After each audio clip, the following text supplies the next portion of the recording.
이 뜨거운 분위기와 열기와 설레임이 느껴지시나요? 예, 느껴집니다. 네. 정말 이 한겨울이지만 그냥 네. 몸이 후끈 달아올 정도로 뜨거운데요. 드디어 내일. 내일. 드디어 내일. 드디어 내일. 그러니까 사실 여기 그 댓글 다시는 분들 다 아시잖아요. 저희가 무슨 얘기하는지 다 아시죠? 아니 책 한 권에 이렇게 마음이 설렐 줄이야. 그리고 책 한 권에 이게 왜 이렇게 들뜰 줄이야. 사실 진짜 그러니까요. 이런 경험이 흔치 않았어요. 사실은요. 네. 내일 아침에 이제 오전 9시 반에 네. 9시 반에 교보문고에서 이제 지금 판매가 시작되잖아요. 그렇죠. 9시 반에 이제 문이 열린대요. 네. 그러니까 9시 반에 문이 열리면 이제 거기 이제 지지자들이나 책 살려는 분들이 쫙 그 서 계실 거 아니에요. 지금 여기 있는 분들 다 거기 가 계세요, 지금. 네, 그래요? 마음이 더 벌써. 거기 가 계시죠. 그럼 거기 내일 이제 날씨가 별로 춥지는 않으니까 네.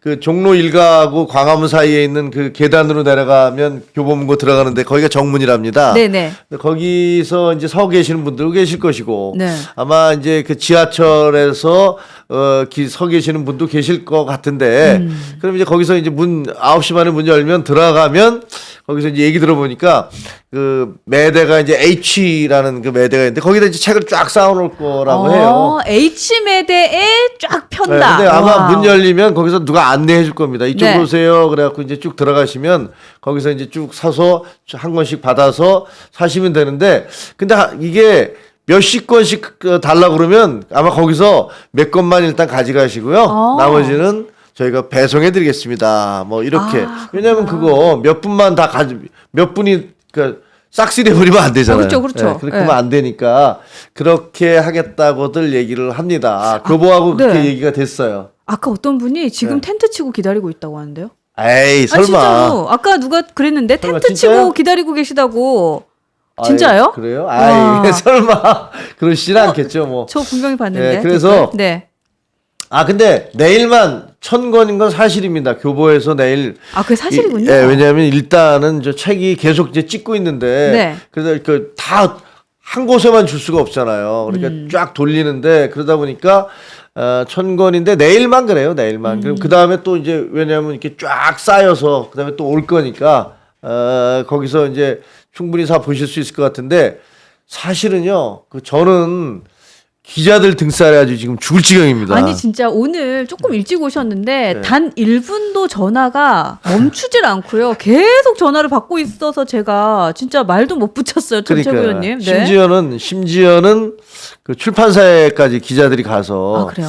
그 책을 달라고 오늘 저녁에 나오지 않냐고 막 네. 얘기를 해서 저한테 막 전화도 오고 그래서 야 내가 살다가 이런 경험을 다 하는구나. 그러니까요. 진짜 네. 뭔가 좀 우리만 들떠 있는 게 아니고 전개가 또 이제 그 언론계가 난리가 났구나가 진짜 저 아까 딱 있는 한 15분, 20분 사이에서도 좀 느꼈다니까요. 그러니까요. 네, 이게 네. 정말 우리가 대한민국의 정치가 정말 낡고 부패하고 후진적이고 그렇잖아요. 그쵸. 그런 것들에 대해서 어떻게 보면 이제 한동훈 대표가 그동안에 뭐 등장한 지 얼마 안 되지만 보여줬던 그런 모습들에서 한 줄기 희망, 한 줄기 빛 이런 걸 보는 게 아닌가 이런 생각을 합니다. 그러다 네. 보니까 이제 저렇게 많은 분들이 응원을 해주시고 네.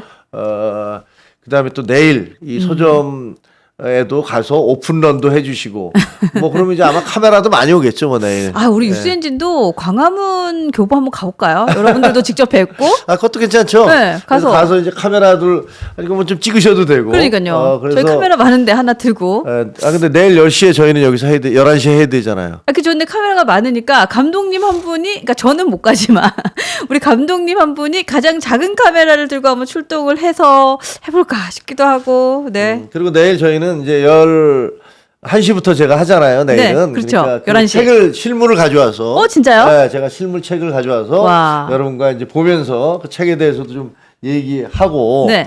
그러면 이제 거기서 이제 11시니까 가서 사오셔서 읽는 동안에 저는 다 봤으니까 제가 그 내용을 조금 여러분들한테 조금 설명도 드리고 그 이전에 있었던 뒷얘기들도 좀 해드리고 네.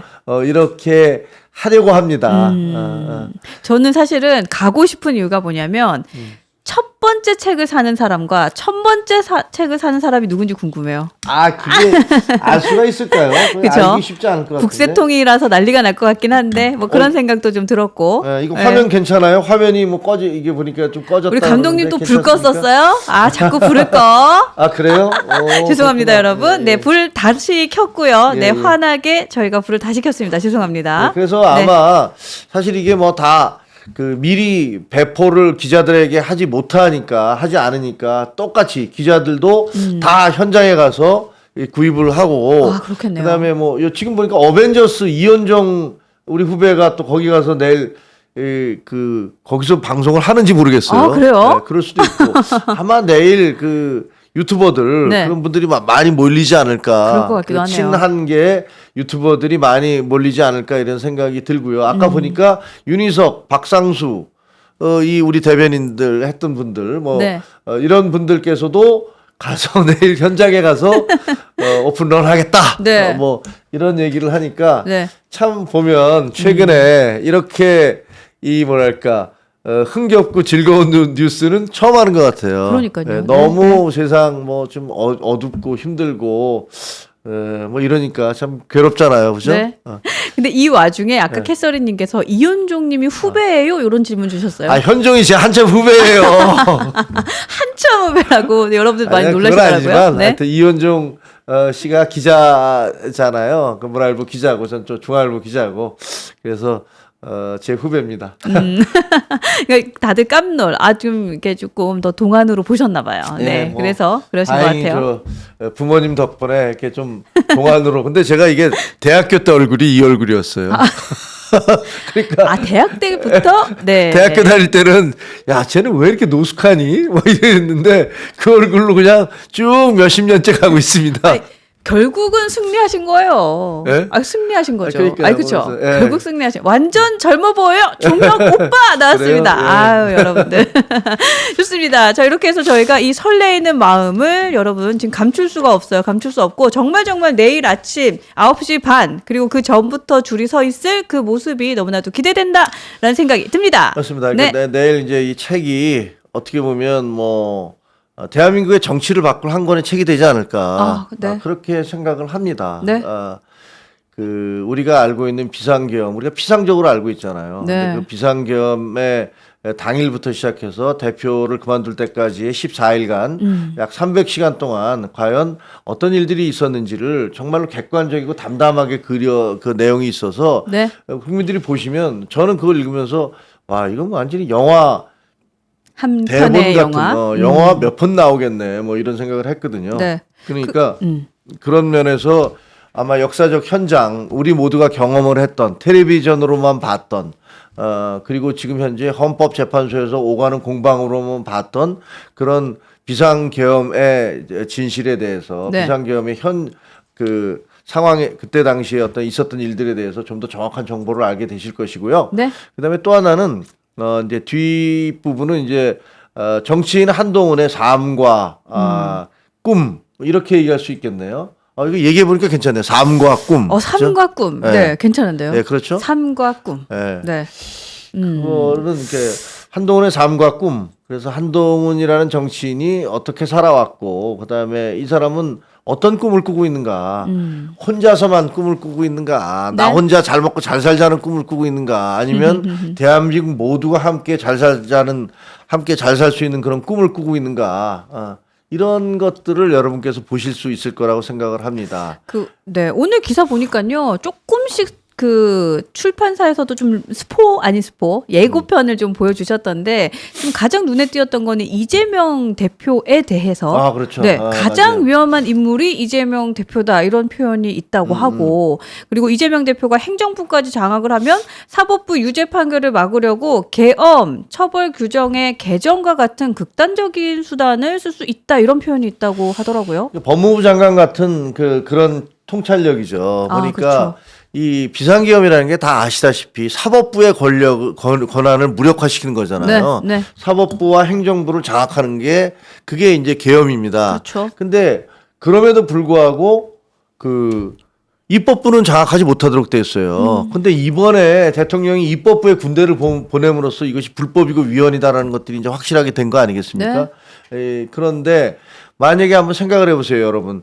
이재명 대표가 대통령이 됐다고 생각해 보세요. 근데 자기가 2심에서 유죄를 받았어. 그리고 이게 도대체 그렇게 되면 대법원 판결이 어떻게 나올지는 또 모르겠어. 대법원이 판결을 중단할지 대법원이 계속 판결을 할지. 네. 왜냐하면 현직에 있는 대통령은 내란이나 외환죄 외에는 소출을 받지 않는다고 그랬지만 재판을 받다가 대통령이 된 사람에 대해서도 그게 중단되느냐 마느냐는 그 헌법 84조에 의해서 논쟁이 있잖아요. 그렇죠. 논란이 있단 말이에요. 네, 그러니까 이 부분에 대해서 그 한동훈 대표는 그 문제가 있을 거다 아마 그렇게 네. 되면 재판은 2심에서 유죄가 되면 대법원 판결 계속 가야 되는 걸 거다. 이것을 둘러싸고 논란이 있을 것인데 이 논란이 벌어지면 만약에 이재명 대표가 대통령이 됐다면 네. 그 계엄을 통해서 사법권을 중단시키고 그리고 입법권은 그러니까 행정부는 자기가 장악을 했고 그다음에 입법부도 지금 190석 자기가 장악하고 있는 거 아니에요? 그렇죠. 입법, 사법, 행정을 전부 다 장악하면 이게 뭡니까? 정말 위험한 행동이네요. 그게 독재가 될 수 있는 되는 거죠. 거네요. 예. 네, 네. 민주주의의 기본인 삼권 분립이라는 것들이 무너질 수 있다. 이런 얘기고요. 와. 사실 저희는 대표하고 이제 그런 얘기를 해요. 네. 그래서 저희들도 이제 대표한테 한동훈 대표께요. 한동훈 네. 대표한테 이런 네. 질문을 합니다. 대표님, 혹시 민주당 이재명 그 대표가 대통령이 돼서 비상계엄을 했다면 네. 민주당 대표는 그때 누가 민주당 대표가 될지 모르죠. 민주당 대표는 과연 비상계엄을 목숨 걸고 막을까요? 요 지점. 이거 어떻게 궁금하네요.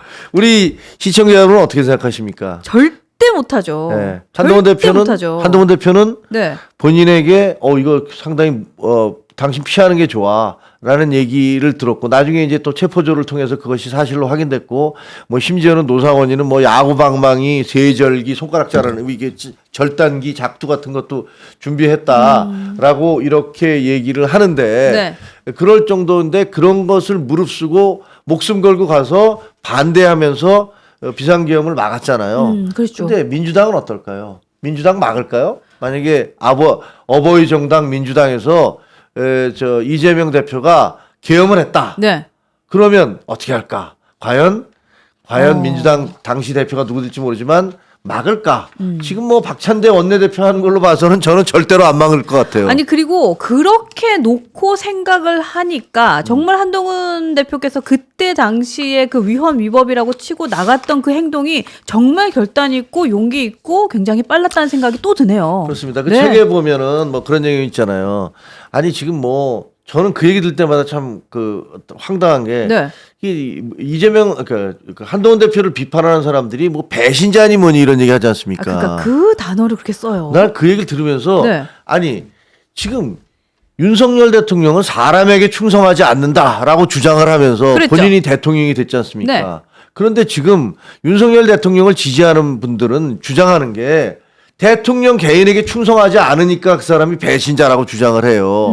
아니 이게 말이 되는 소리입니까? 네. 그러면 이게 아무리 당대표와 대통령과의 관계 그리고 오랜 선후배 사이였다 하더라도 그게 국민보다 더 앞서야 되는 겁니까?